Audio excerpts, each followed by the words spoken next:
I am Anwar Hussain. I have completed my CA in December 21 attempt. I have secured 516 marks and have cleared my CA in first attempt. To discuss with you about certified copy evaluation of my SFM paper, I have secured 84 marks in my SFM paper and it is my highest marks out of all subjects. So in this video you will also get like what is the answering pattern, whether we need to exactly write answer as per ICAI or only end outcome is sufficient, like even if there is sub points, end outcome is sufficient for ICAI, or the solving pattern should be same as ICAI also. So I have noticed that we need not solve in the same pattern what ICAI solved, just we need to highlight what is the end result. Like for example, if they ask us to calculate NAV per unit, but we need to highlight the end result, like NAV per unit is so and so. So then when examiner got the answer what he wants, then he will give us full marks. In this video you will also get answer to the question how should we write theoretical answer in SFM, because in SFM paper there will be theoretical paper which should be written compulsorily in every Roman. So whatever the Roman we choose, there will be theoretical question. I have got 84 marks out of 100 marks. So let us start.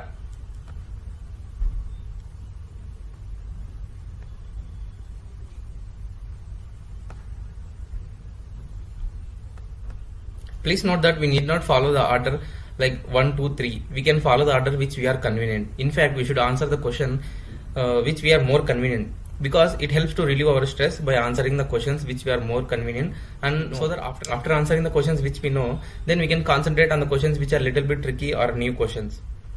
So in this paper I am more convenient with the first Roman question, so I have directly jumped into first question.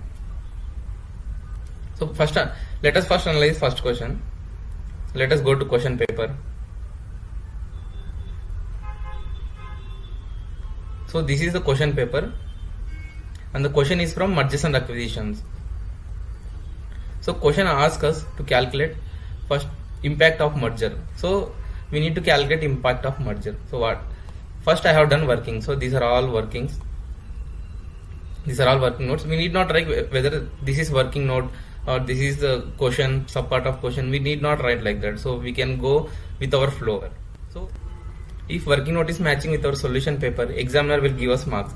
So we will go like with our flow. No need to follow with directly sub question. So here I have calculated first all my working notes, like total number of shares after merger and then post merger EPS. So everything I have calculated as a working note without writing it as a working note.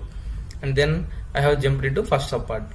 Here sub part, the question is on impact of merger. So we will calculate here impact of merger like pre EPS and then post EPS. So question specifically asked us what is the impact of EPS. So we have to calculate pre EPS and post EPS. So after calculating pre EPS and post EPS, we have got there is no impact. So we should write there is no impact. So we should highlight what actual answer is. So we need not highlight whole the answer, just highlight what are the important keywords are there in our answer. So now let us jump into suggested answer. So what is there in suggested answer? Let us see one. So suggested answer is structured like first they have structured working notes and then they have answered the question. I have also answered in this pattern only, but I have not answered it like this is working notes, but I have gone with the flow. So let us see where I have got mark for working note. Here I have given 1 mark. So how I have got, let us see suggested answer. So in suggested answer they have calculated EPS after merger. So I have done the same thing, post merger EPS. So for that I got 1 mark, and then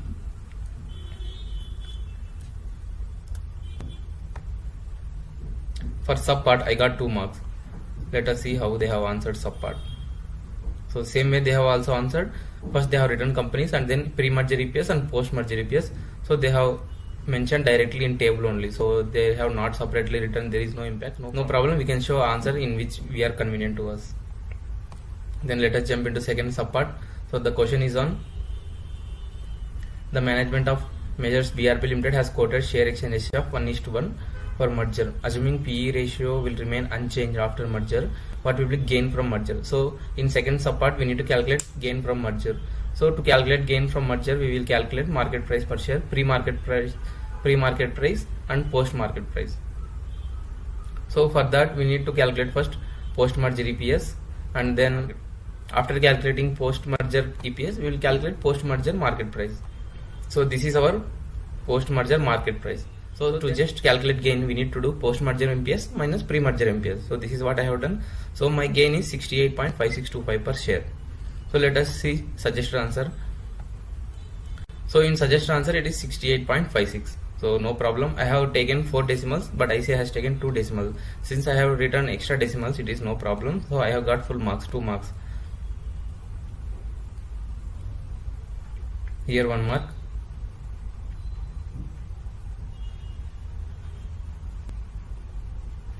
Yeah, for this subpart there is only 1 mark. So let us jump into third question, third subpart.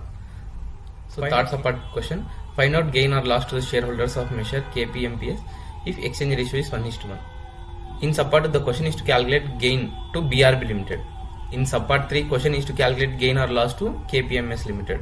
So if exchange ratio is 1:1, then we will calculate same pre-merger MPS, and then post-merger MPS we already have.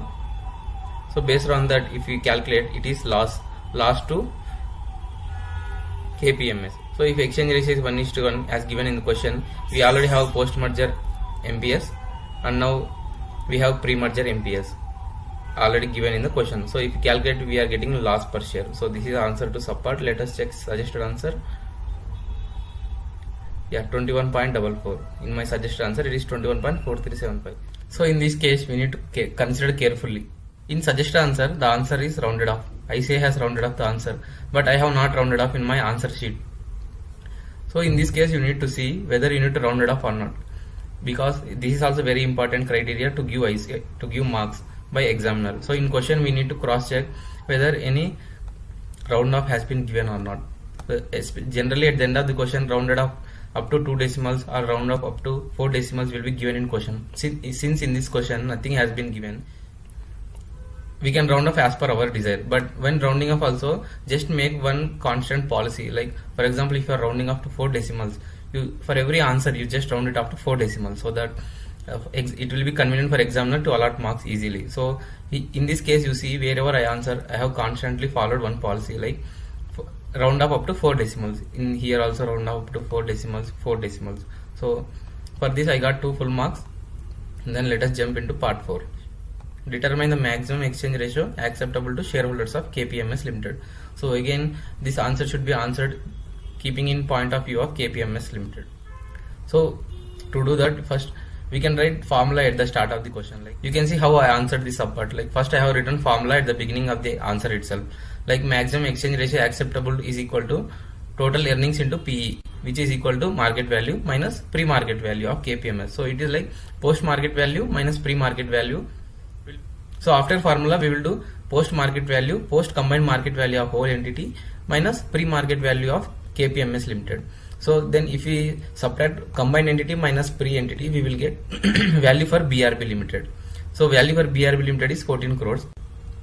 After that, number of shares to be issued. Number of shares to be issued is like current market value of acquiring company we will take as a base. So here 5,60,000 shares to be issued.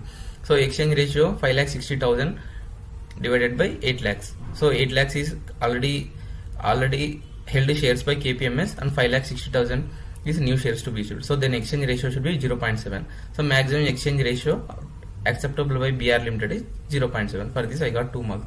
So I got full 8 out of 8 marks for this question. So from this answer we will get to know we need not answer line by line what answered by ICA. We can answer in our own comfortable manner. So what they are looking, see marking pattern he is doing based on end output of the answer. So here end output is 0.7. So marking has been allotted here. So if we come to third subpart, so this is the end outcome of the answer. Mark has been allotted here.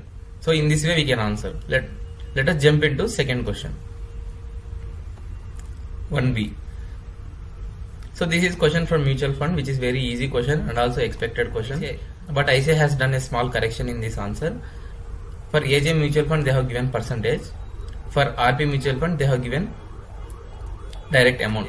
So in this case there is a overlooking whether this is percentage or absolute amount. We need to just cross verify once again while answering the question. This is the only slightest change in this question.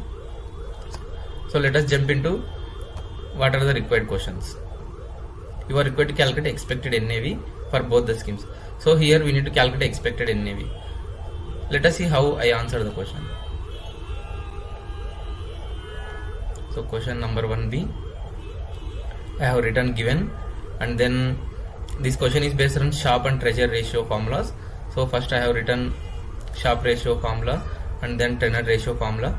So by using these two formulas we can find out beta. So I have found out beta. So same for fund RP also I have calculated. So this is AJ fund, so this is RP fund. To fund RP also I have calculated same wise beta.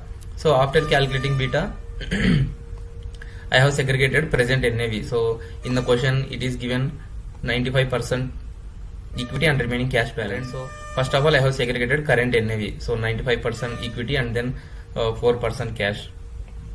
And then here 60 rupees equity and 1 rupee cash. So likewise I have segregated current balance. After segregating current NAV, in question they have given percentage change in market, that is 2%. So when 2% change, when there is 2% change in market, our portfolio will change by respective beta. So our beta is 2.5. So when we multiply 1.25 into percentage change in market, we will get percentage change in our portfolio. And then same is the case for RP. Percentage change in market 2 into current beta 1.8. So our portfolio will change by 3.5%. So after that I have calculated current cash balance. So opening cash is 4, monthly expenditure is 0.5, which is already given in question. So closing cash balance is this much. And then I have calculated expected NAV. Expected NAV is calculated by 76 plus 2.5%. Then we will get 77.9. So and then cash balance here 3.5. So total answer is 81.4. So in this way I have answered the question. So I have not kept in mind suggested answer then answered the question. I have answered in the flow which I am comfortable with. So let us check suggested answer how it is given. Second, again they have given working notes. So first they have calculated decomposition of fund into equity and cash components. So I have done the decomposition here at the end of the page, and then calculation of beta. So as per them it is second working notes. I have calculated beta at the starting of my answer only. So after that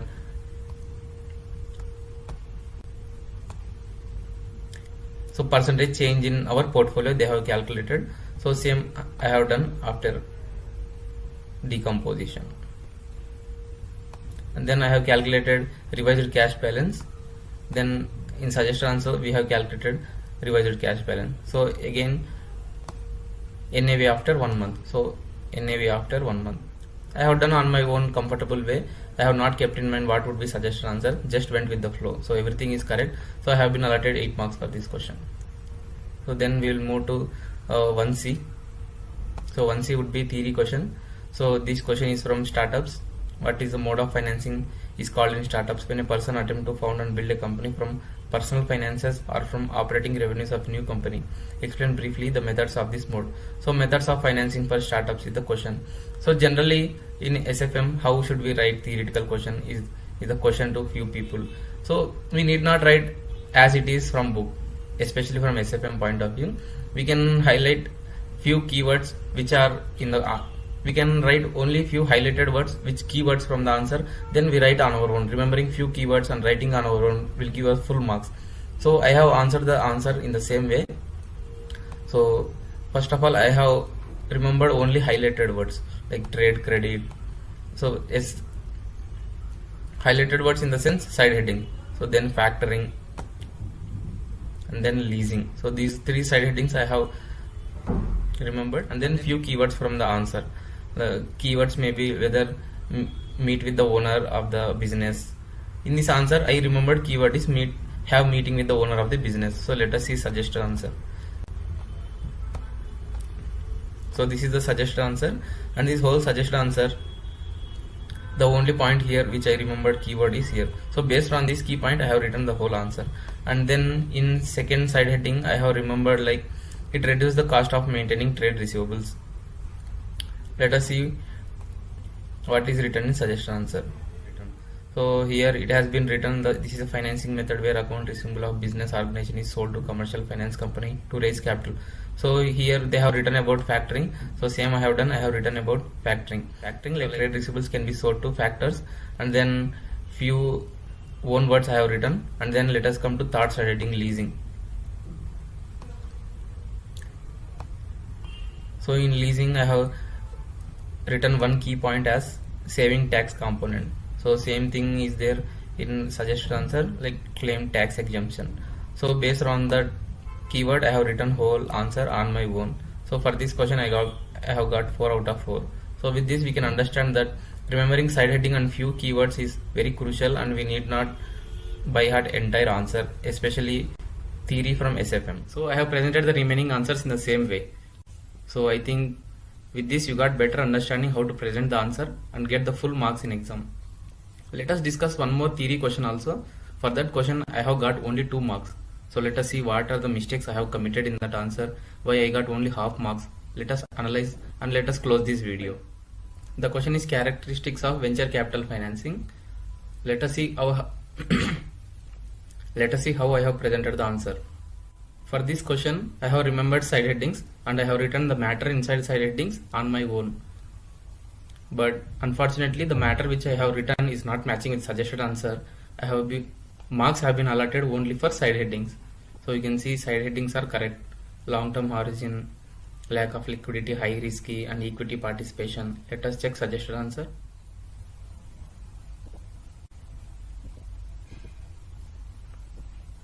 You can see suggested answer. Side headings are matching. Long-term horizon, lack of liquidity, high risk and equity high risky and equity participation.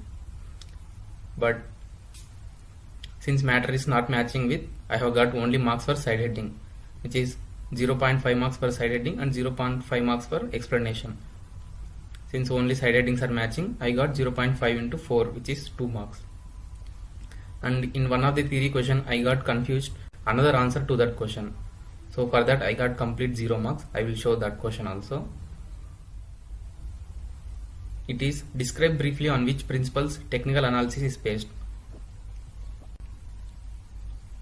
I have written another answer to this question. So since my answer is not matching with suggested answer, I got 0 marks for this question. You can see this is the suggested answer. So it is not matching with my answer sheet. So that's all from my side.